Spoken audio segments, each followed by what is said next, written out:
Okay, integration by parts. You know how we have the product rule, where if we're multiplying two things and we do the derivative, you leave the one alone and you take the derivative of the other, and then you leave the other alone and you take the derivative of the first one, you add those together. This is kind of like an integral product type thing. Okay, most of the time you're going to see two terms in here and you're going to go, I can't just, you can't just take the antiderivative of this and the antiderivative of that and say that, oh, if I took the derivative of this, I'd get back here. You would not, would you? Okay, and some people think, oh, I'll just do that. That does not ever really work. So if you see a product in there, typically you're going to have to use this integration by parts. Okay, so what the integration by parts is saying is if you have an integral with a u piece and a dv piece, you can assign what the u is, assign what the dv is, and then write it like this. This part, you see how it's not in an integral anymore? So you don't have to do anything with that part. This part ends up being simplified so that you can actually just do the antiderivative and find what your integral is. Okay, so here they tell us what our u and our dv is. A lot of times they're not going to. So let's just start with it this way, and I'll show you what would happen if we accidentally had those backwards. Okay, this here should technically have a dx in the back, so let's just add it to the notes. Okay, so they said make this the u and make this part back here the dv. Okay, the other things I need here, if you notice, are du, and I also need v. So we're going to go ahead and find what du is. What does that little d mean? Derivative. So I need to take the derivative of u. What is the derivative of u? So what's the derivative of this? Just 1. And then dx goes in the back. Okay, so if I need to find my v, this is the derivative, so I actually have to do the antiderivative. What's the antiderivative of sine? Negative cosine. And it no longer has the dx. So the derivative pieces have the dx in the back, the not derivative pieces don't. Okay, and now we write it like this. So we're going to take our u times our v, which is x times negative cosine of x. Is everyone okay with that? So I just did this part here. Took the u and multiplied it by the v. And then we subtract, and we put an integral, and then we put v, which is negative cosine x, and du, which is dx.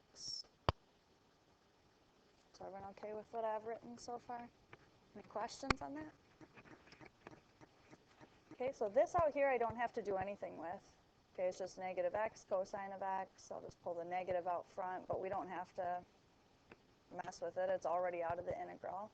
Back here, what can I do with the two negatives?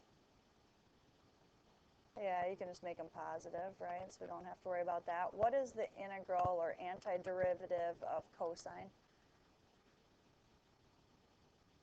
Just sine, right? So we have plus the sine of x. And then, what am I missing here? Plus c. So that's my answer. Okay, if I took the derivative of this, I would get back to here. Okay, so you might be confused as to how you would assign your own u and dv, because it's hard to know maybe which one to use in which spot. So let's say I did this backwards because I wasn't sure, and I said, okay, I'm going to let my u be sine of x, and I'm going to let my dv be the x dx part, okay, because one of them's one, one's the other. If I take the derivative of u, derivative of sine is just cosine, right?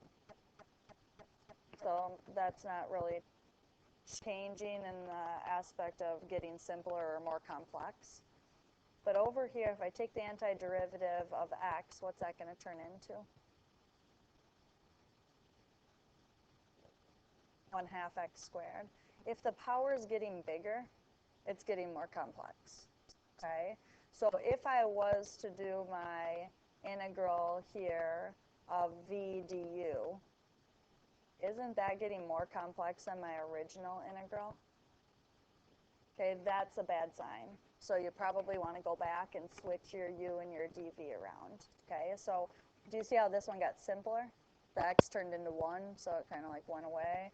And here, this didn't really get simpler or more complex, so we're okay with that. And when I multiply these, the integral is simpler, so then we're good with that. If it's getting more complex, you might have to rethink your starting point. So any questions on that? So this part here, more complex.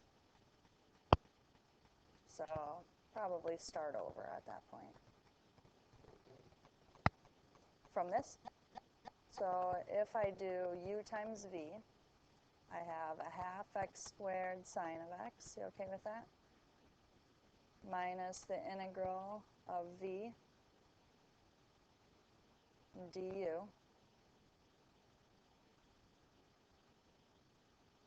Do you see how you can't do the antiderivative of that? So you'd have to use parts on this again, and if you continue to do this, it's just going to keep getting a higher power here, and the sine and cosine are just going to keep switching back and forth, so it's going to keep getting more complex. You see that? Okay, so yeah, definitely start over once you get to that point and you realize, okay, this is getting worse. Okay? All right. This one here, do you see how there's only one thing in there? So with something like that, you might go, oh, I should know the antiderivative of the natural log of x. You don't, okay? So we need to assign what our u and our dv are. That's what I always write first is u equals and dv equals. So if we think about this for a second, if I put natural log of x over here, that doesn't make sense because if I know how to do the antiderivative, wouldn't I have just done it to begin with? Okay, so where should I put the natural log of x? U. And then our dv is just dx, like 1 dx. So what is the derivative of natural log of x? 1 over x, good. And then dx goes in the back.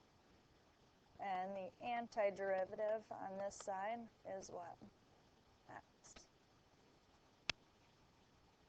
Which, yep, this side here seems like it's getting a little more complex. This doesn't, it's hard to tell if it's getting more complex or simpler. But if you look at multiplying the v times the du, do you see how that's going to get simple inside the integral? And you might have to write out the next step to see that, and that's okay. But when we use this formula, you're going to see it here. So u times v is this times this, which is x natural log of x, minus the integral. And then inside the integral, we put v, which is x, and du, which is 1 over x dx. So that front part you don't have to mess with. What happens inside that integral? Yeah, the x's cancel, so we're just left with like a dx in there. What is the integral of 1? X.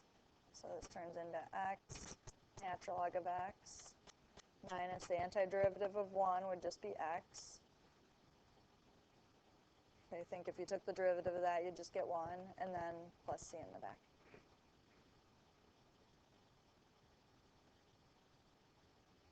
So I'm going to give you a couple minutes to start the next one. It's definitely more difficult, so I'm not going to let you go for a ton of time here, but try to get that first part set up. Make sure the integral is getting simpler. If it's not, switch them around. So I'll give you a couple minutes there.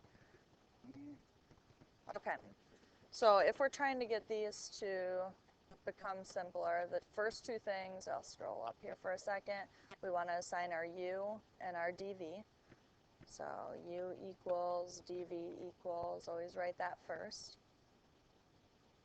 Okay, and we want this to get simpler. So when I take the derivative here, I either want that to get simpler, or if I take the antiderivative here, I want that to get simpler. It's kind of the goal.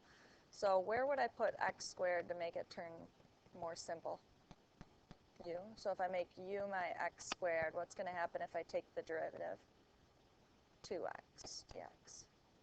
So the power has gone down. E to the x, no matter which spot I put that in, what's going to happen? It's still going to be e to the x, so that's just going to go in the opposite spot there. So my antiderivative is just e to the x.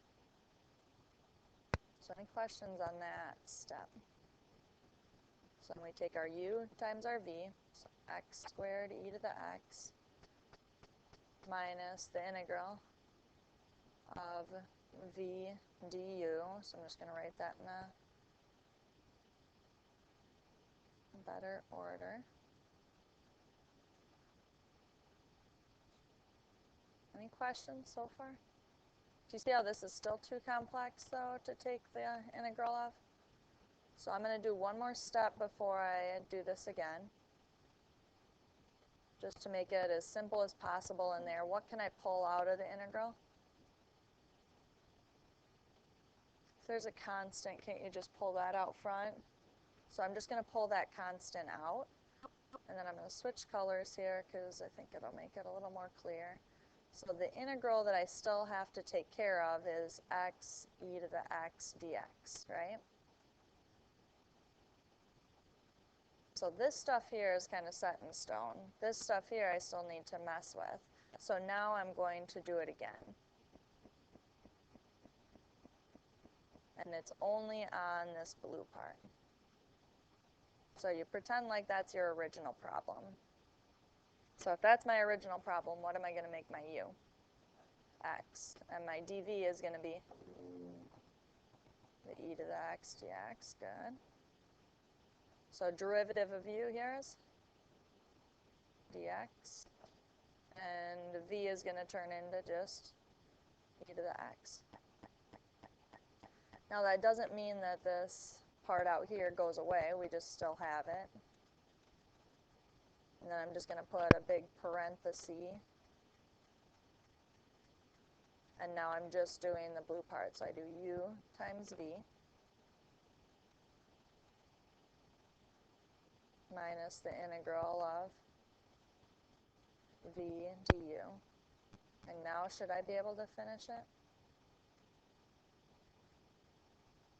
Yeah, so go ahead and finish that. There's still plenty of room for error, so we'll finish it together in a couple minutes. Make sure that you get those cleared up. So finishing this out, make sure that you distribute the -2 to both of these pieces is one of the things that some people mess up. So this out here just stays the same. The -2 gets multiplied by this, so minus 2x e to the x. And then negative times this, the two negatives will turn to positive 2. And the integral of e to the x is e to the x, and then what do I need in the back? Plus c, and that should be where you're at. So it's really easy to make an error there. Now some of you might end up, if you did this first, this would still be an okay answer is what I'm showing you. So if we take the integral of this first, wouldn't it just be e to the x plus c? So then you may have distributed the -2 to the plus c, so you'd have minus 2c. Isn't that still a constant? Okay, so it's okay if your constant differs from a different person's. Your c value would just be a different value than the person next to you, but you wouldn't get docked points for that in college or really anything there. So if you ended up with that, don't think you did something wrong there. That's okay. All right, so homework problems there. I try to get a couple of those out of the way here. Make sure you clear up any confusion you got.